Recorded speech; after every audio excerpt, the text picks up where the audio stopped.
Everybody, and welcome back to the Entertainment Brick Show.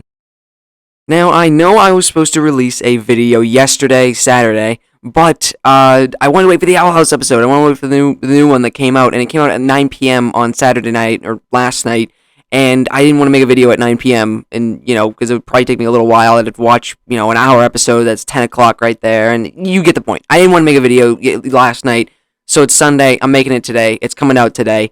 It's my Owl House Season 3, Episode 2, For the Future review, basically. I don't know if I'll do, a full breakdown like I usually do, because, I don't know, I'm not really feeling I wasn't crazy about this episode. This episode was fine, but it wasn't my favorite. There were definitely, the Season 3, Episode 1 was my favorite for sure. This one was a bit of a step down. And my biggest gripe, I'd say, is that this is basically, I don't want to say it's a copy, but it's very much taking heavy inspiration from Gravity Falls and the whole Gravity Falls Weird Mageddon ending. I mean, you even have the Weird Mageddon waves from the Gravity Falls episodes basically show up in here, where it goes over something, goes over some area, and it turns everything into this happy, wonderful looking place with all people, everybody's happy and all this stuff. It really is just kind of like a copy and paste sort of, which is not great, and I'm not really enjoying that, really. I wanted something more original, I guess. I mean, they're even doing, in Episode 2 of the Gravity Falls, or was it Episode 1? I don't remember. No, Episode 1. Episode 1 of Weird Mageddon, they have, the, Gideon, I almost said Moff Gideon, but Gideon, Gleeful, has, the Automart Warriors, which are, a bunch of, I don't know, prisoners who, are, goons of Gideon or something in that episode, and they're kind of doing that here with the whole Hexside thing. I don't know, it's kind of weird. But I'm gonna get into a breakdown of the episode. I'll probably just kind of run through it very quickly because I don't think I'm gonna do a full blown half hour sitting here for a half hour talking about this episode, especially because I really didn't enjoy it as much. There were highlights though. There were definitely highlights. So yeah, we'll talk about it now. Here we go. Owl House Season 3, Episode 2, For the Future. We start off with kind of a re-showing or retelling of the Season 2 ending, with Luz holding on to King and then King, leaving to go with the Collector. And basically it shows, King's perspective from that point where King and the Collector, try playing games. Lilith and Hootie get turned into, puppets, and everybody in the Boiling Isle starts becoming puppets. Ida becomes an owl beast again, which was interesting. I don't know exactly. I could have sworn Ida had made a deal with the owl beast before that wouldn't happen again, and that's why Ida can become the harpy version. So I don't know exactly what was going on there. But anyways, then we go to losing the group, finding the Collector. They show up on the Boiling Isles basically, and they find I even wrote this in my notes. The Collector's weird wave, the Weird Mageddon wave, spot on the Boiling Isles, and everything becomes happy and whatever, and all these weird waves kind of go over the Boiling Isles, making it this wonderful, colorful looking place, very similar to Mabel's bubble from Gravity Falls Weird Mageddon episodes. So yeah, very, very heavy inspiration here, clearly. Then we also have this little side plot as well, where Bellos is hallucinating and searching for a body to take over so that he doesn't disintegrate, basically. And he sees a bunch of hallucinations of his brother, Caleb, presumably, who seemed to be a previous Golden Guard. And there was this really interesting image where it was Caleb himself as a hallucination with a bloody dagger over his head. So that was very interesting. I'd love to see that get explained a little bit more. But it just seems like he was a Golden Guard that had been killed or was used to make a Grimwalker or something like that. Anyways, in the episode, the Luz group, I'm just going to call it that because I don't want to name everybody in that group, finds the Owl House. They kind of hang out. Camilla and Willow have a pretty cool moment in this episode at the Owl House. And then they also go to the Bonesboro, and that whole town is empty. Then the Collector and King after a weird wave goes over Bonesboro, Collector and King fight a fake owl beast as part of their game and save the town. Very, very, very Mabel's Bubble kind of esque episode here. And after the Luz group kind of explores Bonesboro and sees that it's basically just taken over by the Collector, they eventually go to Hexside after members of Hexside School, including Matholomew, Skara, and someone else, I forget who the other person was, they are revealed to have survived, and are hiding out in Hexside, in like this rundown Hexside area. We see a lot of other characters reunite with each other. We see Emra and Edric reunite with Amity after. This is probably this is a highlight. Edric's whole body was like shattered. It was crazy because apparently he fell down a well after running to go and stop somebody at a factory or something like that. I forget what he said, but yeah, no, his whole body was broken. He has like a cast around his whole body, so that seems pretty like typical Edric. So it was funny. And then on the Bellows side, Bellows is still going around finding a body in the dead Golden Guard chambers. He does find one.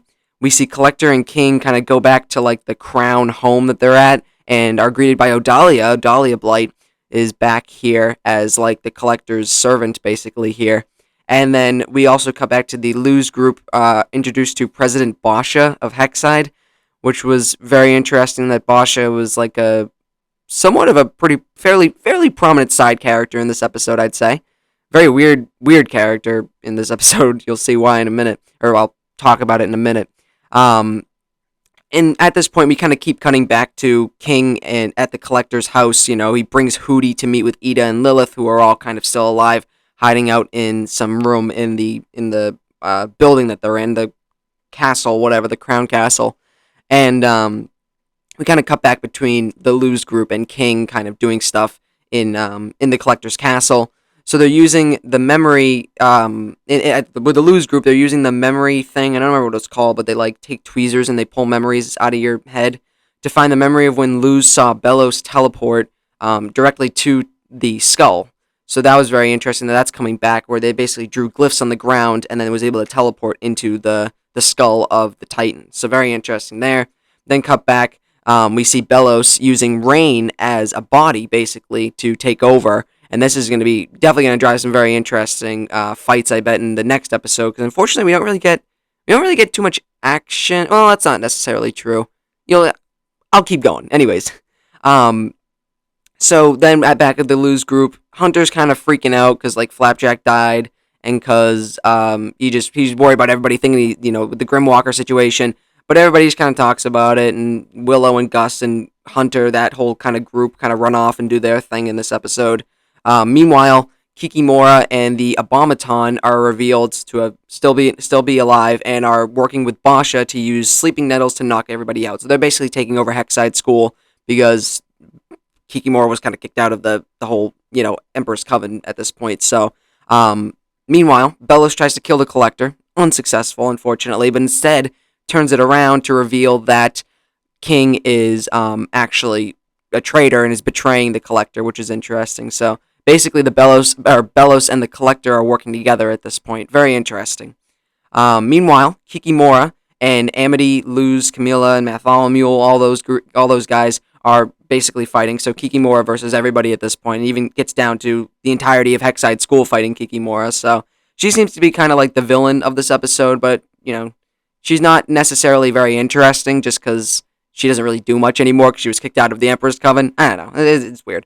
But anyways, go through all that. Bellows reveals that King is betraying the Collector. The Collector is able to see this. Luz's palace been hatched, finally. Very cool after Camilla and Luz having a very emotional moment. Very nice to see. It gets revealed that Hunter has Flapjack's abilities after Flapjack, whatever, died on Hunter, I guess. I don't know how you explain that, but yeah. Hunter has Flapjack's abilities. It's alright. It's cool. Alright. And then Hexside fights Kikimora. Very unsuccessful, even though there's like 20 of them. And then the Luz group successfully teleports into the skull, and Luz's palisman is revealed to be a snake shifter, which is basically just like a snake that can become any animal. So I don't really know how I feel about that. They did reveal it first as a bat, and then it shapeshifted into like a scorpion, and then I forget what it shapeshifted into after, but I don't really know what a snake shifter is. I don't remember if that was like a past reference to a previous episode, but I don't know. Kind of weird. Kind of just like Luz's palisman can be any animal, and it was, I don't know. I don't know if I'm a fan of that. It's kind of weird. But yeah, that's really it here. There's not much to talk about, to be honest with you, because it was very much just like, oh, we're on the Boiling Isles. Uh-oh, the Collector is, weird waving everybody here. Weird Mageddon on the Boiling Isles here. And then, they go to Hexside. They stop everybody at Hexside. They beat Kikimora, kind of, not really though. And then they find a way to teleport into the skull of the Titan. Meanwhile, Bellos finds a body, works with the Collector, and then King, Ida, Lilith, and Hootie are kind of like starting a rebellion, sort of. Just the four of them though.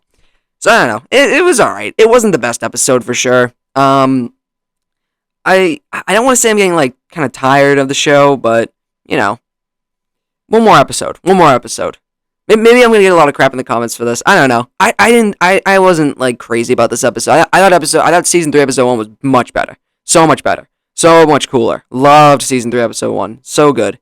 Easily the best episode of the show. But this, I don't know.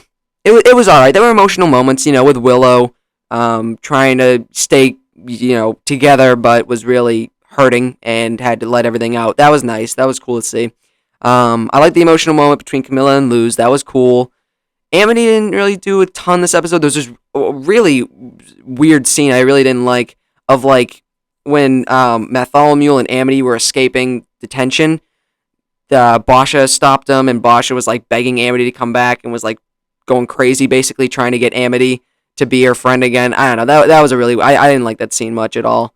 I thought the Bellows stuff was pretty cool. Like, give me a Bellows show. I want a Bellows spinoff. That was so cool to see him like crawling around the boiling aisles, like his whole body like falling apart until he found another body to take over. It's very cool. Loved seeing that. Very cool Bellows stuff.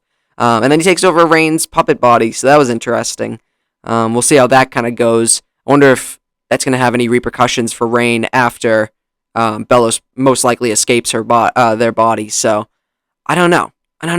Very interesting. But overall, the episode was like a 6 out of 10. I wasn't crazy about it. I think, I don't know. I don't know exactly what they could have done differently. I just feel like we're like moving fast. Like, what is episode 3 going to be? Because I'm thinking it's going to be, another 45-minute episode, right? And are they just going to have like a 45-minute battle with the Collector? Or obviously other things are going to have to happen to kind of fill in that screen time. I mean, I have faith in the writers. I mean, the writers have been super good so far, but I don't know what next episode's going to look like, really. I mean, obviously, we're going to defeat the Collector. Everything's going to go happy ever after kind of deal is my guess. Will Luz stay in the Boiling Isles? Will Luz go stay in the human realm? Will there be a way to kind of connect the Boiling Isles and the human realm? That's actually actually something I'm interested in seeing. I'm interested in seeing hopefully more Bellows Caleb backstory. Like, I want a flashback of the both of them, like for real. Because I want to see how Bellows was, or who Bellows was, if the Del Clawthorn theory is real, or whatever his name is it Dale or Del? I don't remember. If that theory is real, that Caleb is just, well, probably not, right? Because they kind of showed that Caleb was probably just a Golden Guard who died. Anyways, I don't know. There's still a few things. There were some highlights, obviously, of this episode, and still a few things that I actually do want to see explored future in the next episode. But then again, we only have one episode to do that, so. I guess we'll kind of have to see how it goes, but overall, that's my review of For the Future, Season 3, Episode 2. I would say it was definitely not as good as Season 3, Episode 1, and I don't know, I say a 6 out of 10. I'm not crazy about the episode, I'll be honest, but, yeah, there you go. So if you enjoyed that video, do the comedy tube stuff, like, comment, subscribe, and I will see you guys later.